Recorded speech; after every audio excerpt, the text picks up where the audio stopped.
করলা একটি পুষ্টিকর সবজি যা বিভিন্ন স্বাস্থ্য উপকারিতা প্রদান করে, তবে কিছু ক্ষেত্রে এর কিছু অপকারিতা ও পার্শ্ব প্রতিক্রিয়াও থাকতে পারে। ডায়াবেটিস নিয়ন্ত্রণে করলা কিন্তু খুবই উপকারী। করলার মধ্যে উপস্থিত উপাদান রক্তে শর্করার মাত্রা কমাতে সাহায্য করে, যা ডায়াবেটিস রোগীদের জন্য খুবই উপকারী। ভিটামিন সি এবং অ্যান্টিঅক্সিডেন্ট সমৃদ্ধ হওয়ায় করলা রোগ প্রতিরোধ ক্ষমতা বাড়াতে সাহায্য করে।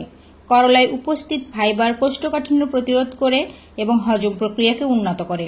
অ্যান্টিঅক্সিডেন্ট সমৃদ্ধ হওয়ায় ত্বক ও চুলের উজ্জ্বলতা বাড়াতে এবং বিভিন্ন চর্মরোগ সারাতে সাহায্য করে। করলায় ক্যালোরি কম এবং ফাইবার বেশি থাকে, যা ওজন কমাতে সহায়ক। করলা রক্তে খারাপ কোলেস্টেরলের মাত্রা কমিয়ে এবং ভালো কোলেস্টেরলের মাত্রা বৃদ্ধি করে হৃদরোগের ঝুঁকি কমাতে পারে। কিছু কিছু মানুষের জন্য করলা হজম করা কঠিন হতে পারে, বিশেষ করে রাতে খেলে বদহজম বা গ্যাসের সমস্যা হতে পারে। গর্ভাবস্থায় অতিরিক্ত করলা খাওয়া বা এর রস পান করা গর্ভপাতের কারণ হতে পারে। করলা এবং মূলা একসঙ্গে খেলে পেটের সমস্যা হতে পারে। কিছু মানুষের ক্ষেত্রে করলার রস অ্যালার্জির প্রতিক্রিয়া সৃষ্টি করতে পারে। অতিরিক্ত করলা খেলে বমি বমি ভাব, বমি হওয়া এবং পেটে ব্যথা হতে পারে।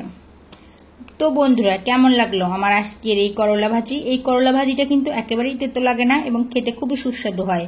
Thanks for watching my channel. Bye bye, see you in the next video.